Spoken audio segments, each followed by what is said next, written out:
Solve करते हैं board के लिए सर्कल का एक मोस्ट इंपॉर्टेंट एमसीक्यू। आओ देखते हैं क्वेश्चन क्या है। क्वेश्चन कह रहा है shown below is a circle with 3 tangents K Q K P and L M. K Q K P and L M.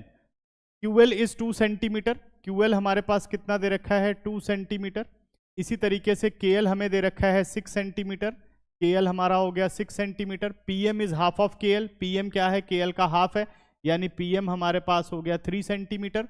ठीक है। What is the measure of angle L M K. हमें निकालना है angle L M के, ये वाला angle हमें find out करना है। ठीक है ना। तो चलिए देखिए इसको मैं कैसे फिगर में ही पूरा का पूरा क्वेश्चन सॉल्व कर देता हूं। ध्यान से देखो बेटा, क्या एल एक्सटर्नल पॉइंट है, इस एक्सटर्नल पॉइंट से 2 टेंजेंट जा रहे हैं एल क्यू और एल एन, तो इसका मतलब ये दोनों इक्वल इन लेंथ होंगे। तो एल एम हमारे पास कितना आ गया 2 सेंटीमीटर। इसी तरह से एम एक एक्सटीरियर पॉइंट है, यहाँ से 2 टेंजेंट जा रहे हैं एम पी और एम एन, तो ये दोनों भी इक्वल इन लेंथ होंगे। तो हमारा एम एन कितना हो गया, एम एन हमारा हो गया 3 सेंटीमीटर। तो हमने ये देखा कि भाई इन दोनों को देखा जाए तो पूरा एल एम हमारे पास कितना आ गया, एल एम हमारा हो गया 5 सेंटीमीटर। क्लियर हो गया। इसी तरीके से अगर देखा जाए तो के क्यू और के पी ये दोनों टेंजेंट है सेम एक्सटर्नल पॉइंट के से, तो दोनों की लेंथ क्या होगी, इक्वल होगी। इसका मतलब के पी हमारे पास कितना हो गया 8 सेंटीमीटर है।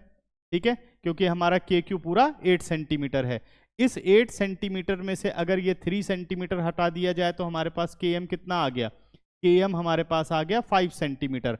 अब ध्यान दो, अगर हम बात करें ट्राइंगल एल एम के में, तो हमारा एम के और एल एम ये दोनों साइड्स ट्राइंगल की बराबर हैं, क्योंकि दोनों 5 हैं, तो ये दोनों हो गई इक्वल।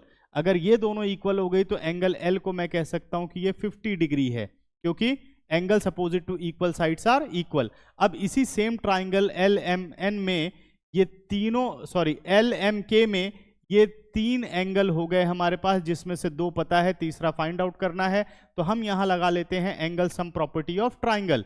तो अगर angle sum property of triangle लगाऊं तो कितना आ गया 50 degree plus 50 degree plus angle M is equal to कितना हो गया 180 डिग्री। तो ये 100 उधर जाके सब्ट्रैक्ट हुआ, एंगल एम कितना आ गया बच्चों 80 डिग्री। इसका मतलब बाय एंगल सम प्रॉपर्टी ये कितना आ गया हमारे पास 80 डिग्री। तो ऑप्शन नंबर सी इस क्वेश्चन का करेक्ट आंसर हो गया।